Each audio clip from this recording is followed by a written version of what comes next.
Good evening दोस्तों। आज हम एक सीरीज शुरू करने जा रहे हैं जनरल अवेयरनेस की, जनरल नॉलेज की, करंट अफेयर्स की। जो प्रतिदिन हमारे यहाँ अखबार आते हैं उनसे जो है हम करंट अफेयर्स तैयार करके हम आपके लिए एग्ज़ाम जैसे एसएससी और सीपीओज़ और काफ़ी स्टेट के एग्ज़ाम्स होते हैं जिनमें करंट अफेयर्स बहुत इम्पोर्टेंट होता है। करंट अफेयर्स से काफ़ी ज़्यादा क्वेश्चन आते हैं तथा एग्ज़ाम पास करने में ये बहुत ज़्यादा असर करते हैं, हेल्पफुल होते हैं। अगर आपका करंट अफेयर्स अच्छा है, तो आप काफ़ी 8, 10 से 15 नंबर तो ईज़िली किसी भी एग्ज़ाम में ला सकते हैं। तो उसी को ध्यान में रखते हुए हमने जो है एक सीरीज़ शुरू करने का प्रयास किया है। जो करंट अफेयर्स होगा, डेली का करंट अफेयर्स इसमें जो है आपको दिया जाएगा। हर दिन जो भी खबरें रहेंगी देश-विदेश, क्रिकेट जगत और उन खबरों में जो इम्पोर्टेंट जो एग्ज़ाम बेस्ड होगा, जो एग्ज़ाम के लिए काफ़ी महत्वपूर्ण होगा, उन खबरों को जो है आप तक पहुँचाया जाएगा, उन करंट अफेयर्स को आप तक पहुँचाया जाएगा। तो चलिए इसकी शुरुआत करते हैं।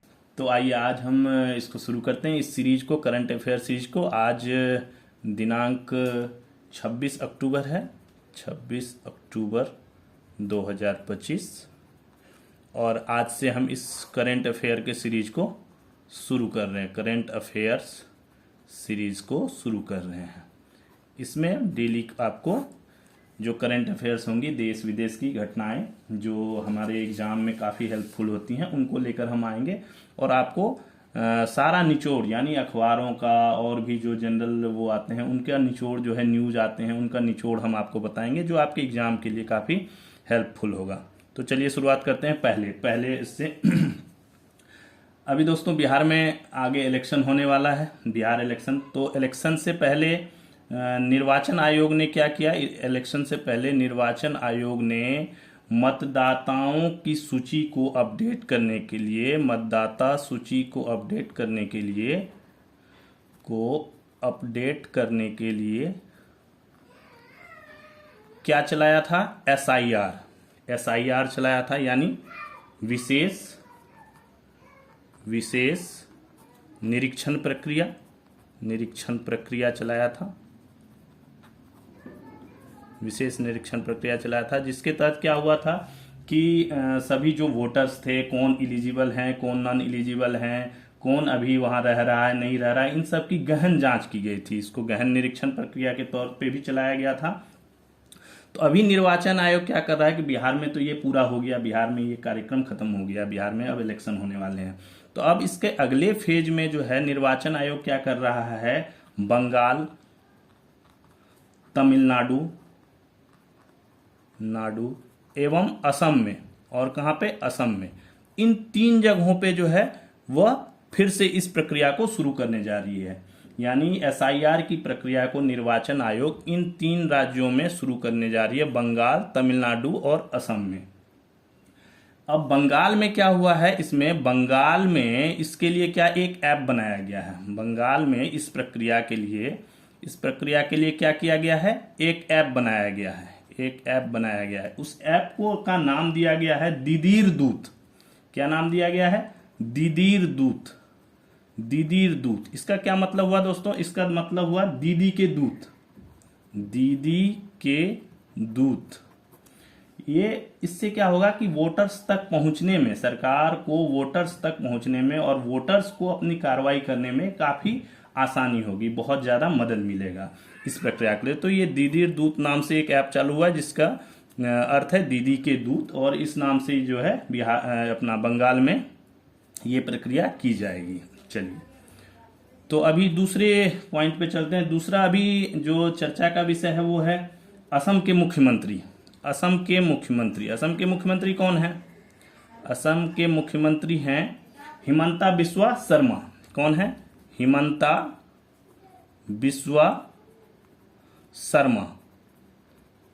बिस्वा शर्मा, ये असम के अभी प्रेजेंट मुख्यमंत्री हैं। इन्होंने क्या किया है, अभी एक 3D पॉलिसी लाए हैं। ये 3D पॉलिसी किस चीज के लिए, बांग्लादेशी घुसपैठियों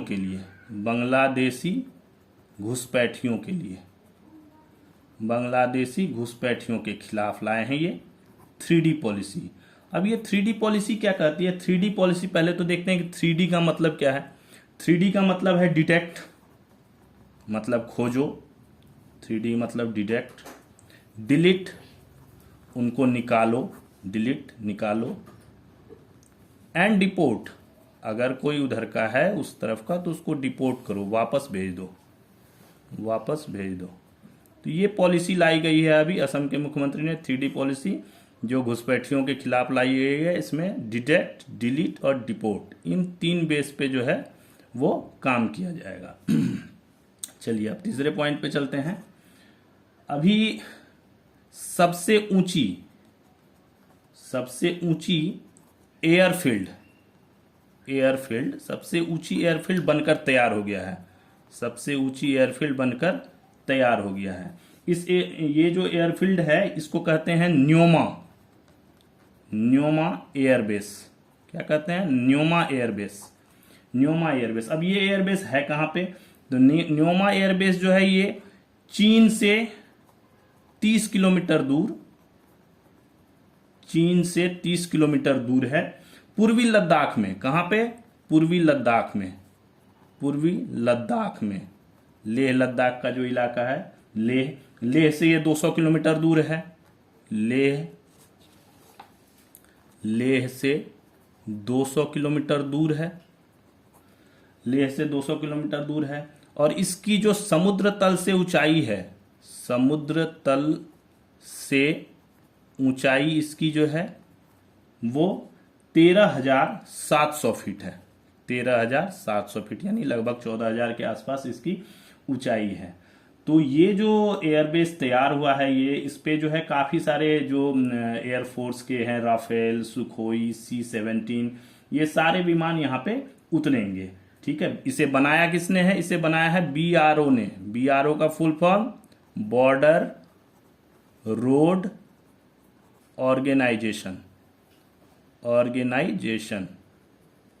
ठीक है, सीमा सड़क संगठन। इसने इस एयरबेस को तैयार किया है। इसके एयर स्ट्रिप की लंबाई जो है यह 2.7 किलोमीटर लंबी है। ये इसकी एयर स्ट्रिप जो है वो 2.7 किलोमीटर लंबी एयर स्ट्रिप है इसकी, 2.7 किलोमीटर लंबी इसकी एयर स्ट्रिप है। ये दुनिया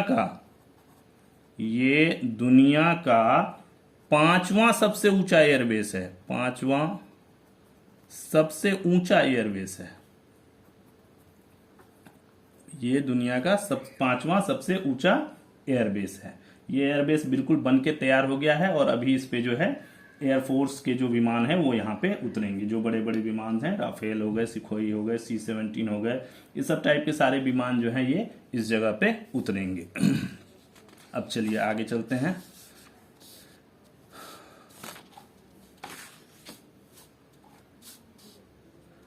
अभी नेक्स्ट है विदेश मंत्रालय ने क्या अभी किया है। भारत की विदेश मंत्रालय विदेश से संबंधित पॉलिसियां तैयार करती रहती हैं, जो भी विदेश से रिलेटेड पॉलिसीज होती हैं और भी जो भी होते हैं। तो भारत के विदेश मंत्रालय ने अभी 9 अक्टूबर को क्या किया है? ओवरसीज मोबिलिटी बिल का ड्राफ्ट तैयार किया है, मोबिलिटी बिल का ड्राफ्ट तैयार किया है। अब ये ओवरसीज मोबिलिटी बिल क्या है? ये जो है 1983 में जो इमिग्रेशन एक्ट था, इमिग्रेशन एक्ट, उसकी जगह इसको जो है लाने का फैसला लिया गया है कि उसकी जगह पर ये बिल जो है ये काम करेगा। तो इसका उद्देश्य क्या है? इस बिल का उद्देश्य क्या है? इस बिल का लाने का उद्देश्य क्या है? इस बिल का उद्देश्य यह है कि भारतीय नागरिक जो विदेश जाते हैं किसी काम के लिए, जो एम्प्लॉयमेंट के पर्पज से विदेश जाते हैं, विदेश में अपना काम करने जाते हैं, उनको वैश्विक कार्यस्थल प्रदान करना, यानी वैश्विक कार्यस्थल प्रदान करना, ये इनका प्राइमरी उद्देश्य है। और इसमें योजना क्या रखी गई है? योजना क्या है कि जो भारतीय नागरिक क्या करेगा 3 से 5 वर्ष के लिए, 3 से 5 वर्ष के लिए विदेश जाता है, विदेश जाता है, काम करता है, तो उसे क्या होगा, नागरिकता बदलने की जरूरत नहीं पड़ेगी। तो उसे नागरिकता बदलने की जरूरत नहीं पड़ेगी, जरूरत नहीं है, नागरिकता बदलने की जरूरत नहीं है। और वो फिर जब वापस आएगा, वापस रिटर्न होगा, तो उसको क्या है, सेफ रिटर्न। और उसके बाद यहां पे उसको पुनर्वास, इंडिया में पुनर्वास दिया जाएगा। ये योजना चल रही है, इसका एक ड्राफ्ट तैयार किया गया है। उस ड्राफ्ट को जल्दी ही फाइनल रूप दे दिया जाएगा और ये जो है इमिग्रेशन एक्ट के तहत जो है ये बिल जो है ये तैयार होगा। तो इसका सबसे ज़्यादा उद्देश्य यही है कि जो हमारे भारतीय विदेश इलीगली चले जाते हैं और जाके वहाँ फिर किसी गलत उसमें फंस जाते हैं, उन सबको मद्देनजर रखते हुए मेन जो है इसको टारगेट करके जो है ये किया गया है। चलिए अब आगे अगले पॉइंट पे चलते हैं। अगला पॉइंट जो हमारा है वो है अभी 25 अक्टूबर यानी कल 25 अक्टूबर को वाराणसी जो है, वाराणसी में एक मेले का आयोजन किया गया। उस मेले का नाम था लक्खा मेला का आयोजन किया गया। लक्खा मेला का आयोजन किया गया। इस मेले में क्या हुआ, यह मेला जो है ये हर साल कार्तिक माह में होती है। यह मेला हर साल कब होती है, कार्तिक मास में होती है, कार्तिक माह में होती है। और इसमें क्या किया जाता है, कृष्ण लीला की जाती है। इसमें कृष्ण लीला की जाती है। ये बड़ा इंपॉर्टेंट है क्योंकि लोग बनारस को ऐसे शिव जी के हिसाब से जानते हैं कि बनारस में है, बनारस में कोई मेला का आयोजन किया गया है तो मोटा मोटी शिव जी से संबंधित होगा। बट ये जो मेला लगता है लक्खा मेला, इसमें जो है कृष्ण की लीला की जाती है, कृष्ण के संबंधित लीला इसमें होती है। चलिए आगे चलते हैं। अगला पॉइंट है, अभी पुरस्कार कुछ दिए गए हैं बुक्स में। तो भारतीय मूल के इतिहासकार सुनील अमृत, कौन है, सुनील अमृत को किस लिए प्राइज दिया गया इनको, द बर्निंग, इन्होंने एक बुक लिखी है को बुक द बर्निंग ट्रेन। इस बुक के लिए क्या मिला है इन्हें, इस बुक के लिए इनको ब्रिटिश अकादमी बुक पुरस्कार मिला है। क्या मिला है, ब्रिटिश अकादमी बुक पुरस्कार मिला है। इससे भी काफ़ी सवाल कंपटीशन एग्जाम में आते रहते हैं कि इस बुक के लिए किसको क्या अवार्ड मिला, या इस टाइप के क्वेश्चन काफ़ी एसएससी बैंक इन सब चीज़ों में ये क्वेश्चन एक क्वेश्चन रहता है कि ये अवार्ड किस बुक के लिए किसको मिला, इस टाइप के क्वेश्चन जो है वो आते रहते हैं। चलिए अब अगला पॉइंट पे चलते हैं। तो अगला इशू है, अभी अयोध्या में दिवाली के अवसर पर दीपोत्सव का आयोजन किया गया। अयोध्या में दीपोत्सव का आयोजन किया गया। तो इसमें 2 रिकॉर्ड बने हैं। क्या क्या बने हैं 2 रिकॉर्ड, आइए जानते हैं। पहला रिकॉर्ड क्या बना है, तो 26,17,215 इतने दिए जलाए गए। 26,17,215 दिए एक साथ जलाए गए, जो कि एक रिकॉर्ड है। दूसरा रिकॉर्ड क्या बना, दूसरा रिकॉर्ड ये बना कि 2,128 लोगों ने मिलकर क्या किया, सरयू नदी की आरती की, सरयू नदी की आरती की, आरती की, ये भी अपने आप में एक रिकॉर्ड हुआ। इससे पहले इतने बड़ी संख्या में आरती नहीं किया गया था और इतनी बड़ी संख्या में दीपोत्सव का कोई भी कार्यक्रम नहीं किया गया था। तो ये बहुत इंपॉर्टेंट चीज है, 2 रिकॉर्ड जो है वो बने हैं। चलिए अब आगे चलते हैं। अब बात करते हैं हम आईआईटी जोधपुर, आईआईटी जोधपुर की। तो आईआईटी जोधपुर ने अभी क्या किया है, ये अभी स्वदेशी ड्रोन, अभी स्वदेशी की बहुत बात चलती है, स्वदेशी अपनाना है, स्वदेशी मेक इन इंडिया प्रोजेक्ट काफी चल रहे हैं। तो स्वदेशी ड्रोन और क्या करेगा ये, यूएवी इंजन, अन व्हीकल इंजन, यूएवी इंजन बनाने पर काम करेगा, बनाने पर काम करेगा। स्वदेशी ड्रोन और यूएवी इंजन बनाने पर काम करेगा। तो इसके लिए उसने क्या किया है, किसके साथ एमओयू साइन किया है, इसके लिए इसने एमओयू साइन किया है, एमओयू साइन किया है किसके साथ, idea forge, idea forge technologies limited के साथ इसने एमओयू साइन किया है। ये आइडिया फोर्ज टेक्नोलॉजी लिमिटेड जो है ये क्या है, ये जो है ये यूएस बनाने वाली देश की सबसे बड़ी कंपनी, यूएस बनाने वाली देश की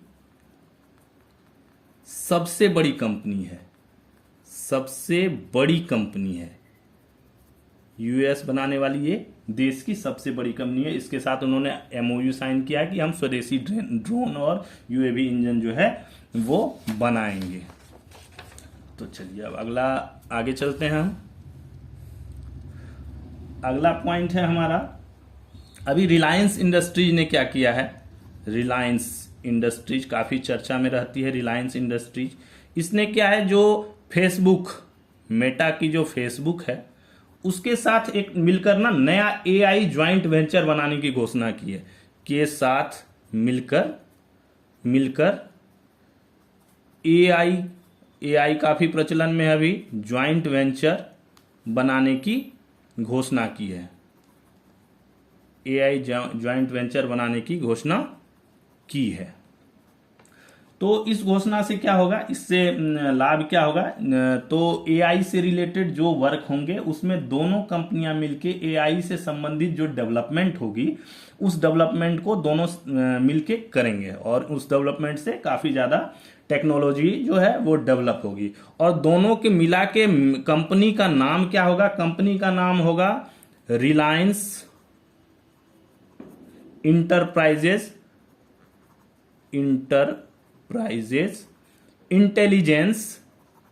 इंटेलिजेंस लिमिटेड। क्या नाम होगा, रिलायंस इंटरप्राइजेज इंटेलिजेंस लिमिटेड। इस नाम से ये एआई के रिलेटेड जो है वो काम करेंगे। चलिए अब चलते हैं हम थोड़े विदेश की ओर, विदेश में चलते हैं। अभी पाकिस्तान जो है वो, पाकिस्तान क्या कर रहा है, पाकिस्तान अभी यूएई, कतर और तीसरी देश अजरबैजान, ये उसके पड़ोसी देश हैं, मुस्लिम देशों में आता है। अजरबैजान के साथ मिलकर क्या कर रहा है, ये के साथ मिलकर क्या कर रहा है, ट्रिपल मिलिट्री अलायंस करने जा रहा है। क्या करने जा रहा है, ट्रिपल मिलिट्री अलायंस करने जा रहा है, ट्रिपल मिलिट्री अलायंस करने जा रहा है। यूएई, कतर और अजरबैजान के साथ मिलकर ये ट्रिपल मिलिट्री अलायंस करने जा रहा है। इससे क्या होगा, इसे जो है नाम भी दिया गया है, इसे जो है इसे gulf Caspian defence and securities alliance नाम दिया गया है। इसे क्या नाम दिया गया है, इसे जो नाम दिया गया है gulf Caspian defence gulf Caspian defence and security alliance नाम दिया गया है। ये नाम इसको इस चीज के लिए दिया गया है कि ये जो ट्रिपल मिलिट्री अलायंस कर रहे हैं, इसलिए इनको ये नाम दिया गया है।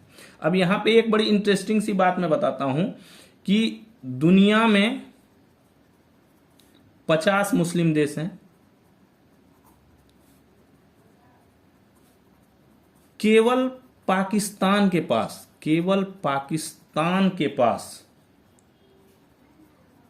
पाकिस्तान के पास ही क्या है, न्यूक्लियर बम है। यानी 50 मुस्लिम देशों में केवल पाकिस्तान के पास ही न्यूक्लियर बम है, बाकी किसी भी मुस्लिम देश के पास न्यूक्लियर बम नहीं है। और मुस्लिम देश इन मुस्लिम देशों को एक और नाम दिया गया, उम्माह। ये कंपटीशन में कभी कभी आता है, उम्माह, सीपीओ वगैरह में पूछ देता है ये, उम्माह, मुस्लिम देश उम्माह कहे जाते हैं। उम्माह में जो न्यूक्लियर बम है उसको क्या कहा जाता है, न्यूक्लियर बम को क्या कहा जाता है, बम को कहा जाता है इस्लामी बम। क्या कहा जाता है, इस्लामी बम कहा जाता है। न्यूक्लियर बम को इस्लामी बम कहा जाता है। तो अभी ये पाकिस्तान की तरफ से एक्टिविटीज हुई है, तो बहुत इम्पोर्टेंट है ये, आजकल चर्चा में है ये। चलिए आगे चलते हैं। अब करते हैं खेल की तरफ बात करते हैं हम। तो खेल दुनिया में आज जो है काफ़ी हलचल हुई। भारत और ऑस्ट्रेलिया का दौरा चल रहा था। भारत और ऑस्ट्रेलिया के बीच ओडीआई की सीरीज चल रही थी। ओडीआई सीरीज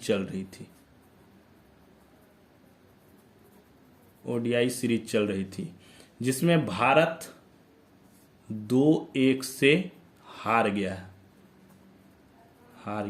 परंतु लेकिन 2-1 से हार गया, लेकिन क्या हुआ, अभी जो लास्ट ओडीआई सिडनी में जो हुआ है, सिडनी में उसमें जीत हासिल करी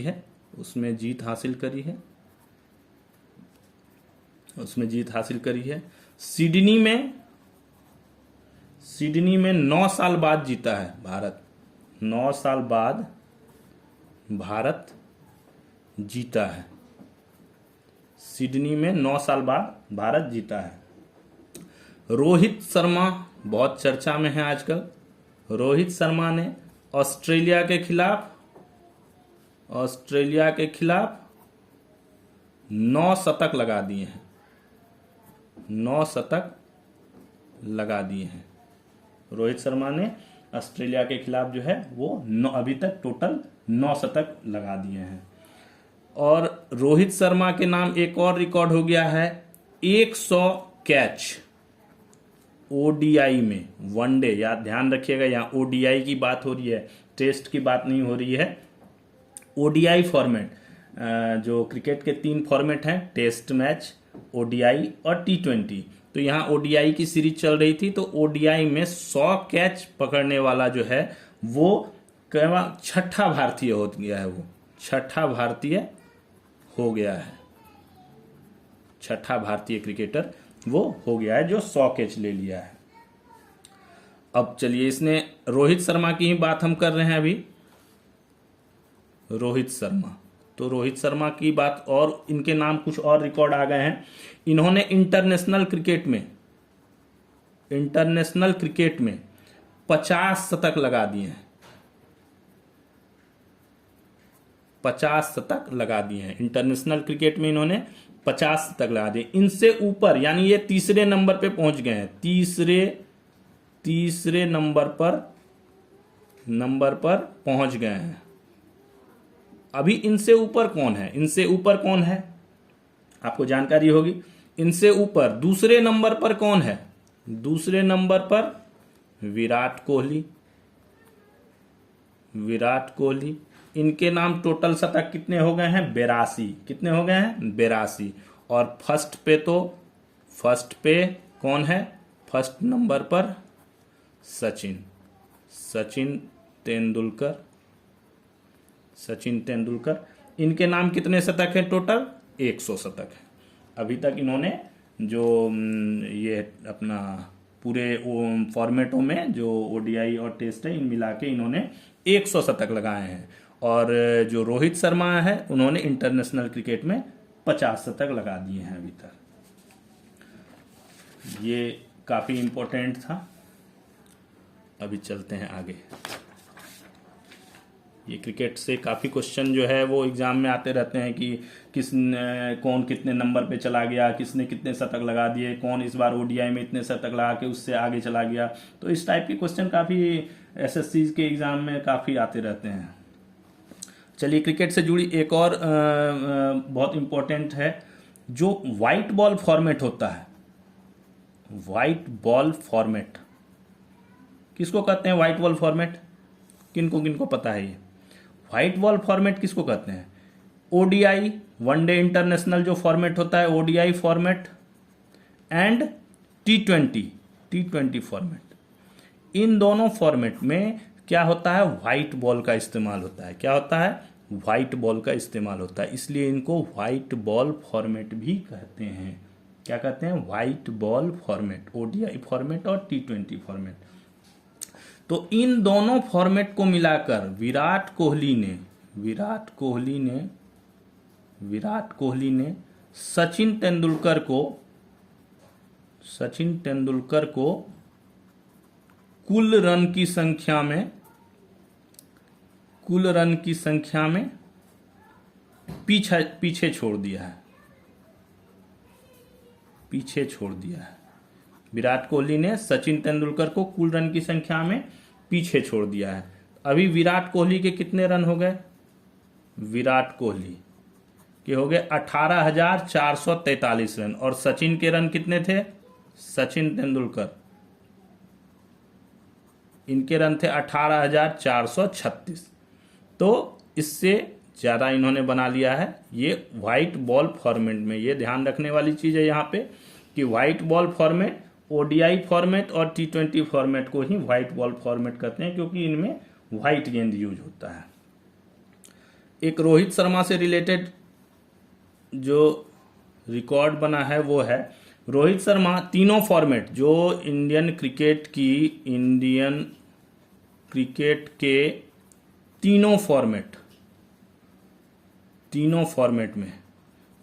कौन कौन? टी20, ओडीआई और टेस्ट। इन तीनों फॉर्मेट में 5 या उससे ज्यादा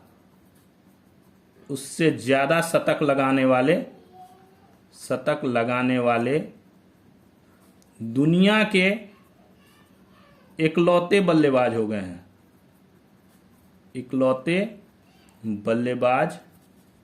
गए हैं।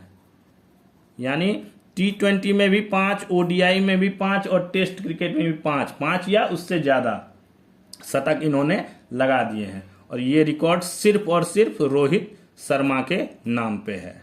आज के डेट में रोहित शर्मा के नाम पे ये रिकॉर्ड है। चलिए, खेल जगत से ही एक और बहुत ये वाला है, इंपॉर्टेंट क्वेश्चन है। भारतीय मूल की सोनिया रमन, नाम याद रखिएगा, सोनिया रमन, भारतीय मूल की सोनिया रमन है। इसने दुनिया की सबसे लोकप्रिय महिला बास्केटबॉल लीग, जो दुनिया की सबसे लोकप्रिय महिला बास्केटबॉल लीग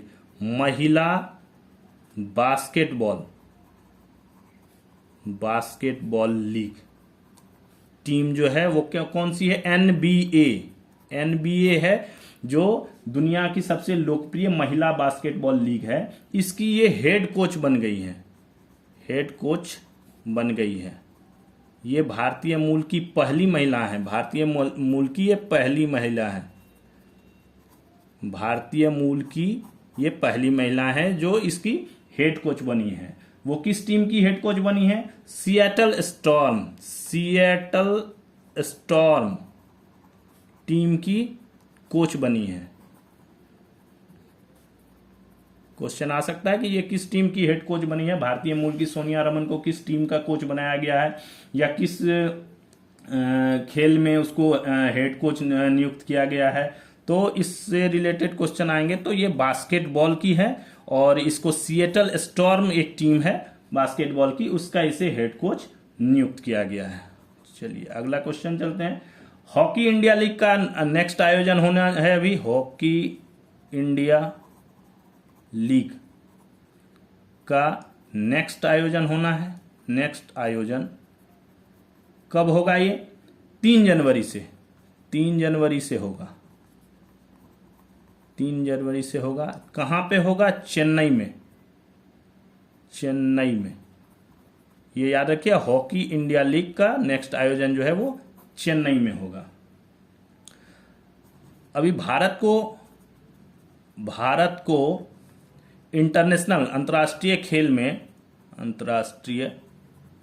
खेलों में डोपिंग विरोधी सम्मेलन के लिए वाइस चेयर चुना गया है।